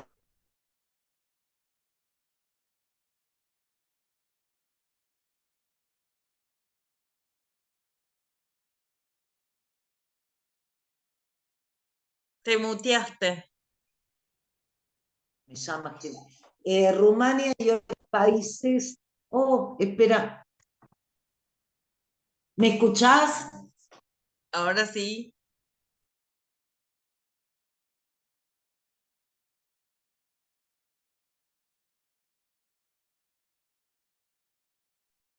Apretaste muy rápido, Estela, y te volviste a mutear. Ahí está. Bueno, Ahora. les decía, en nuestro país, en nuestro continente, Cuba no permite la objeción de conciencia. Estuve este año y saben que hay en Cuba paz, porque eso lleva a que el aborto ni siquiera se ha puesto en duda de que es un derecho. Nadie anda cuestionando el derecho de una mujer a abortar o no. Lo mismo pasa en Suecia y Finlandia. Lo tienen absolutamente prohibido por ley. Estudiante de medicina que diga que es objetor o que no podría, le dicen y no atienda mujeres. Por lo menos en edad fértil, hágase gerontólogo, lo que se le ocurra, pero nada. 8 provincias, que no me acuerdo los nombres de todas, pero Bulgaria y varias otras, que eran del bloque de repúblicas socialistas soviéticas, ellos no lo prohíben por ley, pero tampoco lo permiten. Y sabemos que si no está permitido, ningún médico podía ampararse en esto, porque si la mujer lo denuncia, está atentando contra la vida y la salud de las mujeres. En el Parlamento Común Europeo está en pleno debate esto.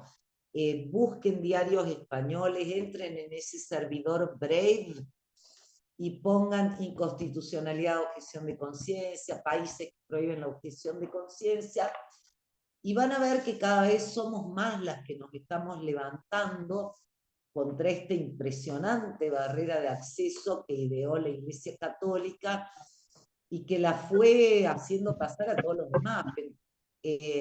Algunos protestantes, testigos de Jehová, mormones, bueno, musulmanes. El tema es que nosotros somos las que vamos a tener que generar conocimiento, y sobre todo ustedes, las más jóvenes, pues le vi la cara mocosa acá, esta es tarea para ustedes. Hola, ¿cómo están? ¿Me escucha ahí?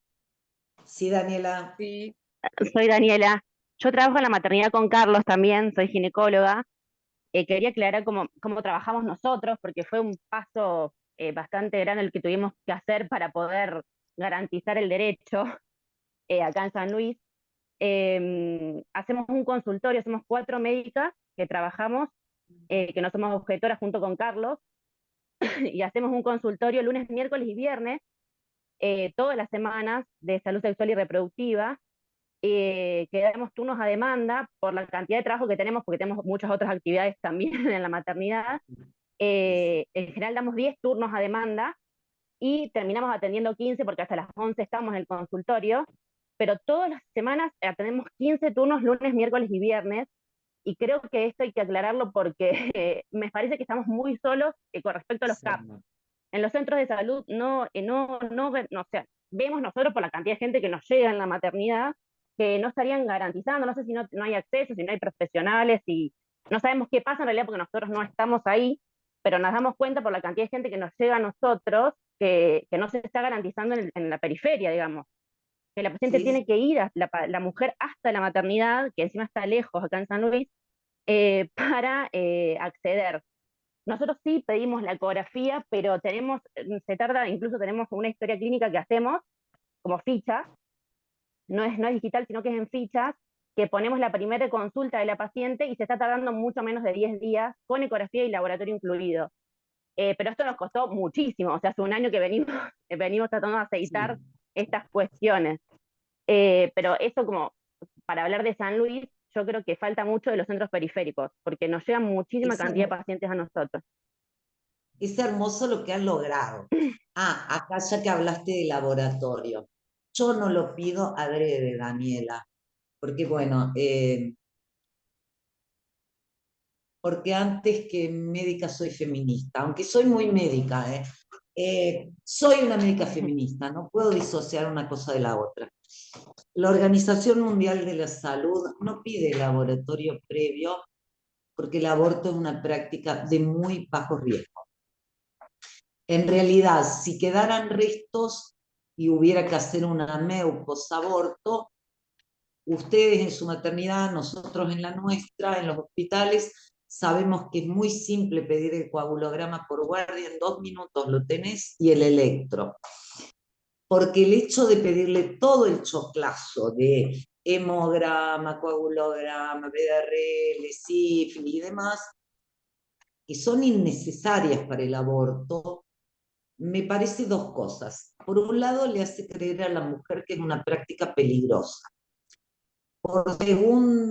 En segundo lugar, gastamos muchísimo dinero que es innecesario. Y es seguir tutelando mujeres. Yo ya sé todos los discursos a favor de esto. Bueno, pero es para pesquisar HIV, más sífilis y demás. Y la verdad, es necesario. Yo puedo sí aprovechar a contarle a la mujer, como siempre lo he hecho. Mirá, si no te has hecho un PAP, anda a hacerlo.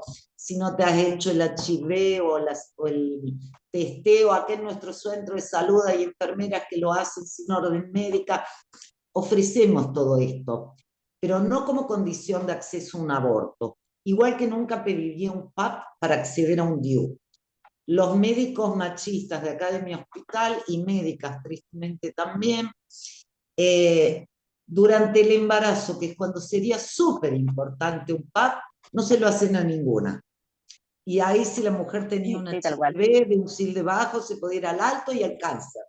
Y sin embargo no se lo hacen. Pero cuando nació el bebé y va a pedir el DIU, no te puedo poner el DIU al mes y medio del parto, porque el PAP recién te lo puedo hacer a los 3 meses. O sea, las cosas que deberían ser usadas para nuestro bien terminan en nuestra contra. Y te contaba, por ejemplo, 2020, que yo no trabajé, estuve encerrada en la pandemia. Si acá 5 médicos generalistas nada más en ese momento garantizaban abortos en el primer trimestre y tuvieron 150, 149 abortos, con una sola que terminó en AMEU. ¿Justificaba pedirle laboratorio a todo el mundo o es un gastadero insensato de dinero? Ese es el tema, en una práctica tan segura. Entonces, bueno, siempre soy un poco discrepante, ¿vio? En vez de Boca soy de River, es así, en vez de la izquierda, y bueno. Pero me encanta lo que han logrado. Capaciten generalistas, Daniela. Los generalistas nos respetan a los que tenemos especialidades lineales. Tu experiencia es distinta a la que vivimos acá en mi ciudad. Cuando fui referente del programa de aborto nacional que empezó en 2008, 2007, quienes más escuchaban eran los generalistas. Cuando tuvimos nuestra ley de aborto provincial, de aborto no punible en 2010, enseguida se sumaron 6, 7 generalistas, pediatras y ginecólogos, siempre había una sola en cada momento, hasta que hace 2 años, gracias a tener la ley, ahora sí hay 5, en este momento son 6 ginecólogos garantizando abortos en el hospital y una ex jefa de residentes y una partera que se fueron a Rawson y están garantizando segundo trimestre en Rawson. Pero es maravilloso lo de ustedes. Sí. Me encanta. La felicito y los felicito. Costó, pero estamos en eso. Sí. Hermoso. Es de a poco al inicio y después de pronto se van sumando cada vez más. Porque también pasa por perder el miedo. A mí me costó mucho que los compas empezaran a usar tramadol. Empezaron los generalistas porque, digo, nos tienen confianza de que, bueno, somos especialistas en esto. Y con las ginecólogas tenían miedo. Entonces les empecé a contar, mirá, a mí me lo dio el traumatólogo, 1 mes y medio por una compresión de la quinta raíz. Nadie se vuelve adicto. De pronto un día sentí que no me dolía y lo largué feliz de la vida. Cuando empezaron a usar, no, es un viaje de ida. Nunca más vas a renunciar a la analgesia. Porque no solo vas a ver bien a la mujer, sino que es más rápido, hay menos complicaciones, todo.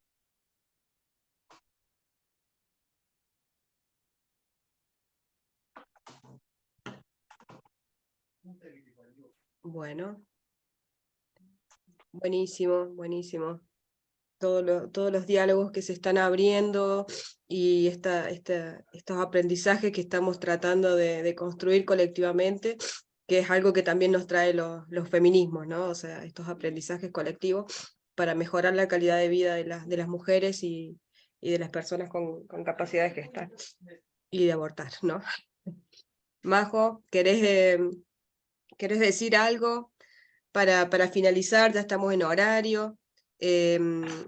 Decirles además que en el próximo encuentro vamos a estar trabajando un poco más enfocados en la mirada San Luis. Nos va a acompañar un colega y compañero de San Luis, del CAPS de 1 de Mayo, Centro de Atención Primaria de la Salud, para las compañeras internacionales, a eso nos referimos con CAPS. Santiago Martínez, y bueno, ya vamos a ir adentrándonos al último, ese es el penúltimo, y en el último encuentro vamos a trabajar nuevamente las propias experiencias, así que les invitamos a ir escribiendo, tomando notas de lo que nos está pasando, y ver qué mirada colectiva le podemos dar a todo esto para mejorar la calidad de los abortos que estamos haciendo en San Luis. No sé, Majo, si querés decir algo. Yo infinitamente agradecida con Estela por su predisposición, por su generosidad, ¿no? Porque el tiempo es algo que no vuelve más. Acá estuvo Estela 2 horas con nosotros a disposición, y es un tiempo que nos regala y es maravilloso. Muchísimas gracias por tu aporte, Estela. Gracias. Nada, Chicas, agradecerle también a Majo, perdón, Estela. hablé de 10 Sí. días hábiles y son 10 días corridos por ley, para garantizar un aborto, son 10 días, punto, no hábiles. Sigamos. Seguimos. Sí. No, nada, agradecerte a vos, amiga querida, te amamos, porque aparte te pedimos esta capacitación, creo que 2 veces por año, así que muchas gracias. Cuando seamos ricas y la campaña tenga muchos dólares, te pagaremos todas las capacitaciones. Gracias a la plataforma de la universidad que desde 2015 nos abre las puertas de la universidad también, a las compañeros, nada, nos sigamos viendo. Y pueden seguir todo lo que hacemos, capacitación, información, líneas, acciones en redes y demás, en @abortolegalsl. Tenemos Facebook, Instagram y Twitter. Hoy estamos tuiteando justicia para Beatriz, porque llegó a la Corte Interamericana de Derechos Humanos un caso tremendo donde Beatriz estaba enferma, pidió un aborto terapéutico en El Salvador, no se lo otorgaron, Beatriz murió, está toda su familia pidiendo justicia, y esta es una causa regional de toda Latinoamérica y el Caribe, porque demuestra que el aborto es una cuestión de salud pública, es una cuestión de derechos humanos, es una cuestión de justicia social, así que estamos sumándonos desde la campaña nacional por el derecho al aborto legal, seguro y gratuito en esta jornada, y vamos a estar siguiendo 21, 22, 23 la audiencia ante la Corte Interamericana de Derechos Humanos, y la semana que viene, del 20 al 24 de marzo, desde la campaña vamos a estar participando en el Foro Mundial por los Humanos para hablar sobre el aborto como una cuestión de derechos humanos de las mujeres en toda su diversidad. Eso nomás. Avisitos.